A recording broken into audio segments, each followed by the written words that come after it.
So yeah, in my PhD thesis, I was studying the so-called Tianxia theory, which is one of the most notable theoretical initiatives in China right now. So I don't know if you are familiar with the idea, but the basic idea in the Tianxia theory is that instead of nation states that we have right now, we have a system of competing nation states.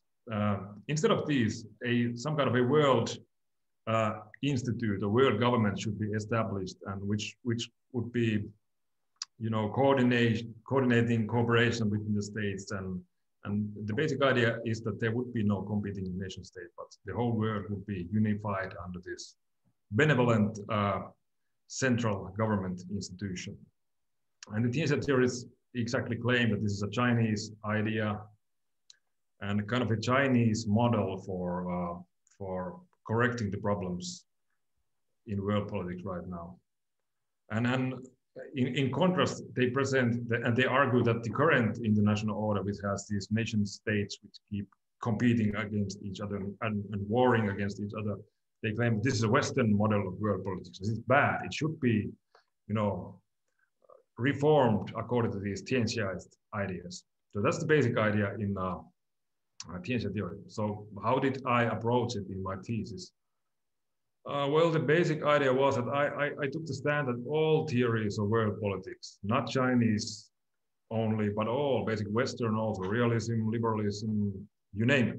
All of these theories, instead of being seen as strictly scientific theories, I approached them more as like arguments on the nature of world politics, or arguments in globally held world political debates.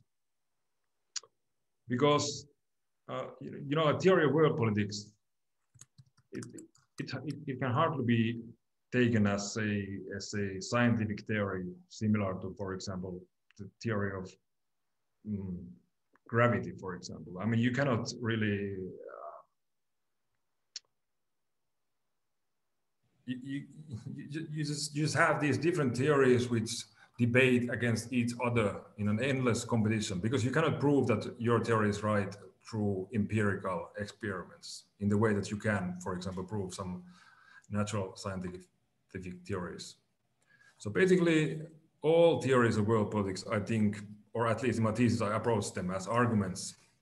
And these arguments or theories, they always emerge and they develop in their historical contexts. And instead of having some sort of eternal wisdom or ahistorical knowledge of how the world functions, they are always linked to their own era and their cultural surroundings. And not only that, but the theories of world politics always also influence heavily on how we understand what is happening in world politics. So they don't only try to explain what is happening, but they also influence how we see, how we think what is possible in world politics. How should the problems be fixed, and so on, and so on, and so on. Should we establish alliances against some great power? Should we engage this great power through trade? These things come through these theories, and they are not really right or wrong answers on this regard. So all the theories try to offer their own answers, but really I don't think that there's, or at least in thesis I took the stand that there really isn't any final say on which theory is right or correct.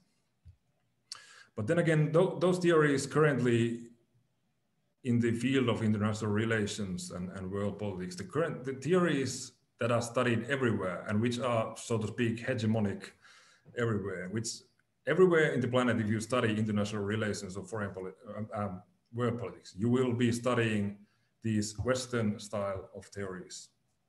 So in that sense, even though it doesn't matter if they're true or not, or scientific or not, they are highly influential everywhere, because everywhere on the planet, everybody kind of thinks and understands world politics based on their ideas.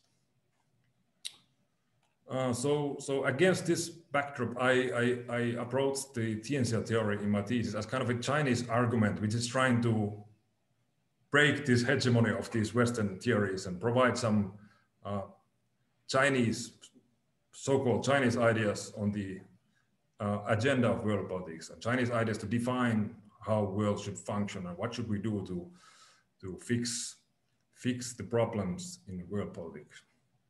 And besides that, I also saw Tianxia theory in my thesis as kind of an argument which is created to criticize and delegitimize, if I use a fancy word, the Western international order, the Western great powers, and the Western theories of international relations. So yeah, that's in a nutshell what I was doing in my thesis. So looking theories of international politics, be that Western, Chinese, whatever, as arguments on the nature of what is possible in world politics and what is not. I'm going to end here.